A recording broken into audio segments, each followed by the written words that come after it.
Voilà, bonjour chers tous. Je me présente, c'est Ahmed Suleiman Diop, donc Monsieur Diop informatique, formateur en bureautique et logiciel sur l'infographie, création de sites web et montage vidéo. Voilà, donc aujourd'hui je suis présent pour vous parler de l'ordinateur. Donc vous ne pouvez pas faire quelque chose sans connaître ce que vous voulez utiliser. Donc ceux qui aiment l'informatique, ceux qui aiment l'ordinateur doivent savoir ou bien avoir même ce qu'on appelle les structures de base d'un ordinateur. Donc là, je vais vous présenter les structures de base sous format PowerPoint. Donc on a une structure de base d'un ordinateur. Voilà, donc on va commencer le diapo.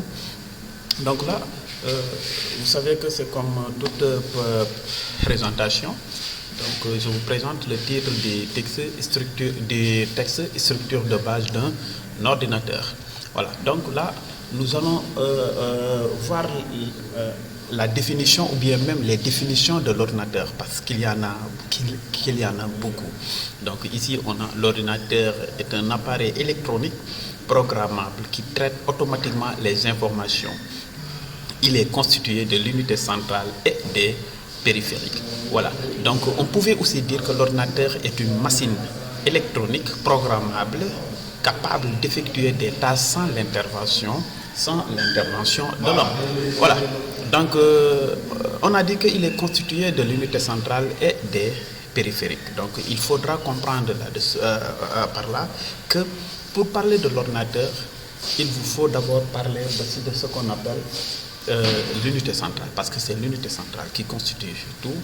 Il est centralisé, donc les périphériques sont seulement rattachés, pour raison pour laquelle on dit l'unité centrale et c'est périphériques. Comme vous pouvez le voir ici, on a l'unité centrale et on a aussi les périphériques. Ici, on a des périphériques d'entrée, des périphériques de sortie.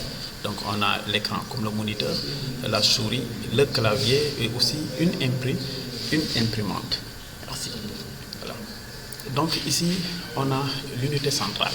Donc parlons un peu de l'unité centrale. Là, on a fait simplement une présentation rapide de l'unité centrale, donc à l'intérieur de l'unité centrale. Et on peut aussi définir l'unité centrale comme l'unité centrale est un boîtier métallique accueillant les éléments internes de l'ordinateur. Voilà, donc c'est un boîtier métallique certainement, mais il accueille aussi les éléments internes de l'ordinateur. Et si vous voyez bien, vous allez trouver des RAM, des disques, emplacement, support, ainsi de suite, des périphériques d'entrée, de sortie, des pulls, ainsi de suite, ainsi de suite. Donc c'est ça le boîtier de l'unité centrale. Voilà. Donc les connecteurs, ports de connexion.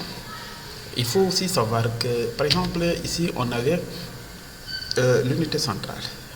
On vous avait dit que c'est un boîtier métallique qui accueillait les éléments internes de l'ordinateur. Et derrière cette unité centrale, on a ce qu'on appelle les connecteurs, ports de connexion.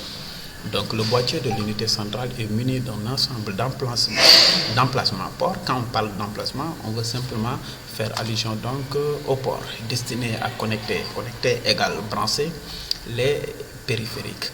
Donc ici, on a cette image qui est comme support pour notre exemple. On a des souris, clavier. Donc le port PS2 qui représente souris et clavier, port USB en série VGA parallèle LAN, comme que pour connecter des câbles RJ45 entre ligne, sortie ligne Microsoft comme jack audio. Voilà. Donc c'était une brève présentation donc de l'ordinateur comme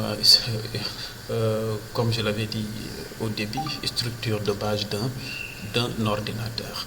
Merci à toutes et à tous. Si vous avez aussi d'autres questions ou bien suggestions à faire, je serai ravi de vous entendre. Merci.